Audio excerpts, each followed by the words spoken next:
foremost is that the Radisson is black owned, right?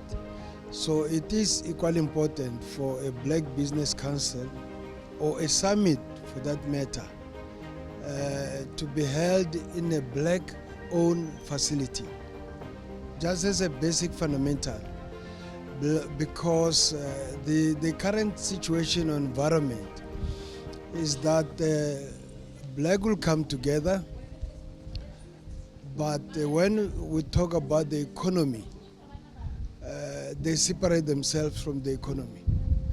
That's why today, 31 years after the, call it freedom, we still do not have the economy in our hands as black people because we're not working together.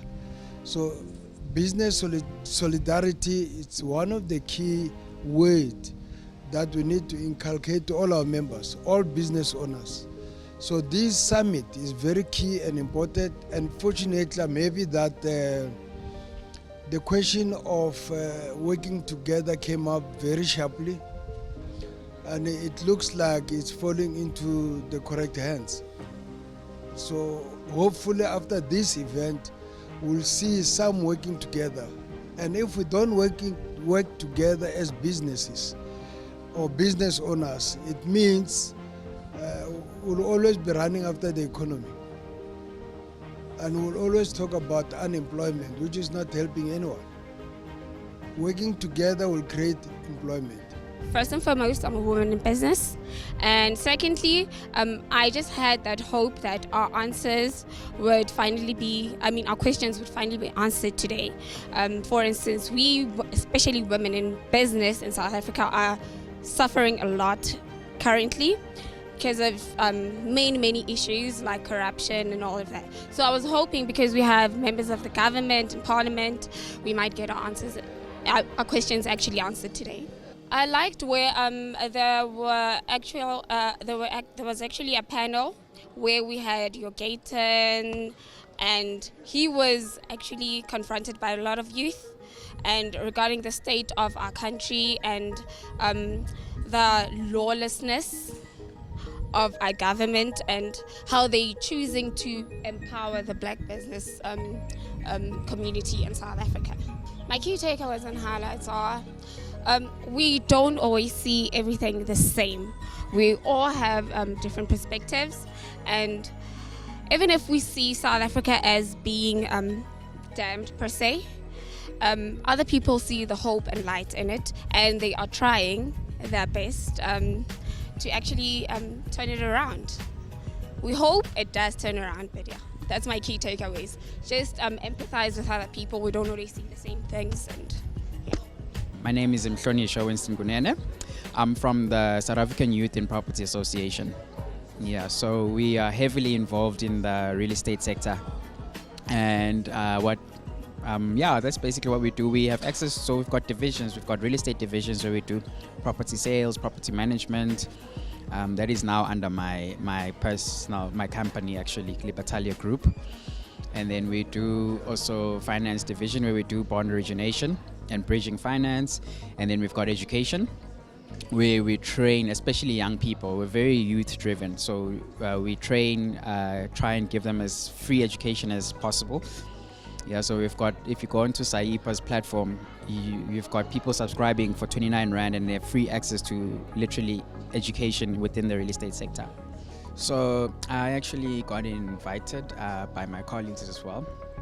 So I wasn't planning on coming because I've been to one previously, but I decided, no, let's come because it's great for networking. It's great also to share ideas and, hear other related issues, especially for the country. As entrepreneurs, events like this are very prominent and powerful because it gets us to come into one place and engage on certain issues and provide solutions as well. So I think that's the best thing about hosting an event, a hosted event like this, and especially for not only that, some entrepreneurs may be going through a lot of struggles and have literally struggle to access to relationships, access to other business people that have really done well for themselves. So when you have a situation like this where there's all these delegates, all these business people come together and they get to share resources as well, so yeah, it's a very lovely event. What can I say about the speakers? Very interesting. Yeah, there's a lot of I'd say there's a lot of solutions provided from every speaker, right? But I think the important thing is everyone needs to be held accountable, especially from execs to leadership roles of this country. And what I appreciate about an event like this is it's that platform for you to come and be accountable for, situations that have happened within the economy. So I think we need more platforms like this. We need more bigger organizations like this to host more events like this. Because, if you look at an example, the president went to America recently. That was an accountability conversation. So regardless of whether, yes, there's nayers and sayers, but it needed to happen because you now have this misinformation, across the country. And you need an accountable leader to actually go there and address it, and that's exactly what happened. And that's exactly what happens even locally. You bring all these powerful, prominent figures into one place and you hold them accountable for things that need to be addressed. There was a gentleman yesterday, more towards entrepreneurship. There was a gentleman yesterday, I just need to remember his name. It was a white gentleman on the speakers panel, and he basically said that he was blatant. He went straight up and said, guys, the reason why I'm here and I'm successful is because of white privilege. Which was an interesting, you wouldn't necessarily hear a white person come up to stage and say, guys, I'm successful because of white privilege. But what I appreciated about him, and I think I learned a lot, it sort of changes my perspective about a lot of things as well. He went there and he said, most of the problems that we have in this country is access to relationships, is access to capital. He's got a rich dad. He started a business, he got resources from his dad, and his business became successful. Every business requires capital. Every business requires resources, relationships. And the problem is we have all these young entrepreneurs in the country. It's all great, start businesses, but they don't have access to funding, they don't have access to capital, they don't have access to relationships. And it's the government's responsibility to get the private sector involved. So he spoke about collaboration in all avenues. We need to collaborate with government. Even the successful entrepreneurs need to collaborate with government. Government needs to collaborate with private sector to empower these young individuals. As long as we don't have those implementations in place, it will always be a conversation of white privilege and an unemployed young person. So I think that changed the perspective for leaders as well. The narrative around instead of shaming and yeah, it is where we are today. He even mentioned a part about how there was a point where during the apartheid, the Afrikaans community way back also didn't have access to funding. Which is quite interesting when if you look at it in that way, is we're now here, we need to empower black people and we need to release funds for black people, and these are the things we need to address. Taking away PEE, bad idea, because it's addressing an issue of access to capital. So yeah, I'm just quoting some of the things he said, and I think that did sort of spark positivity as well, especially in what's happening to this economy. Always growing up as an entrepreneur, I think I've dabbled in business and entrepreneurship for the last 10 years. I'd always hear Black Business Council, Black Business Summit, and I would never have the opportunity to be in, that sort of forum. And luckily, being with ABSA in their enterprise development program, I got the opportunity, for the first time. And the minute they just put the word black business, don't even say a word. I really want to be there just for the exposure. I think it's well known within the business sector and entrepreneurship space, and I just love the opportunity to expose my brand nationally, globally even, and yeah, it's an opportunity I couldn't resist.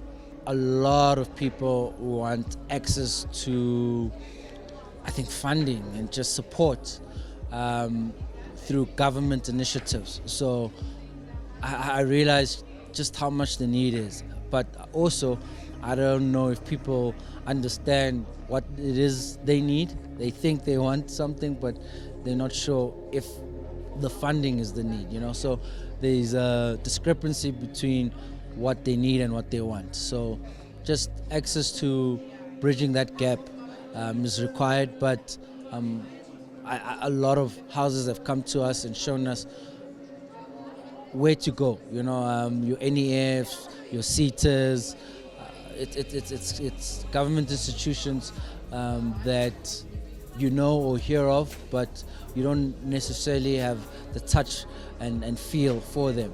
So for them to be around and engage people and give them that access to information is vital, because people hear the names and they just don't even know where to go, you know. So it's just been important in bridging the gap.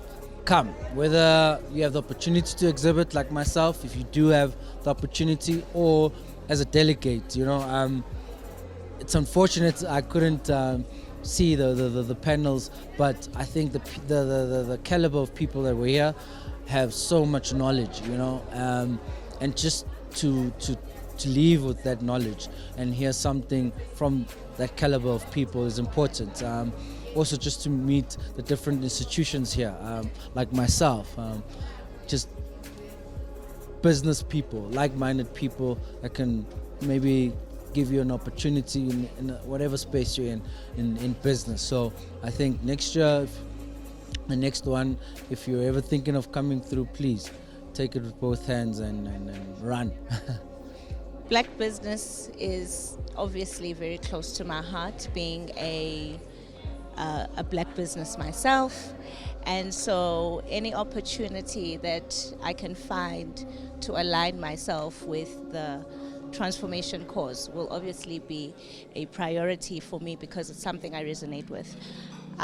But also I believe it's important as people of color to support each other in everything we do, not only because we are a majority, but also just because it is, you know, something that is true to who we are, and it empowers us as a nation. For me, the most interesting discussion that has taken place so far is on the issue of skills development, the importance of skills development in South Africa. What really resonated with me was, one, being an entrepreneur myself, how they were saying that our education system has to be tailored to teach learners to be entrepreneurial and not only look for jobs where they can be hired, and technical jobs, the ones that are being punted in society. So for example, the engineers, the doctors, I mean, those qualifications, those people are also struggling for jobs. So we need to adapt our education system to teach young people that in whatever it is that they learn at school, they're able to implement it from a business point of view, because not everybody can be hired.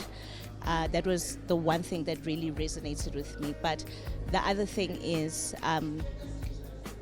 while it's good that we are moving in a, you know, digital AI direction, that change needs to be done or implemented with caution and care, and there needs to be a balance between humans and the machine, because they complement each other. So there cannot be a case where we're now saying the traditional is falling away, we don't need humans, because sometimes you need to hear a person's voice in the time, you know, if you need help.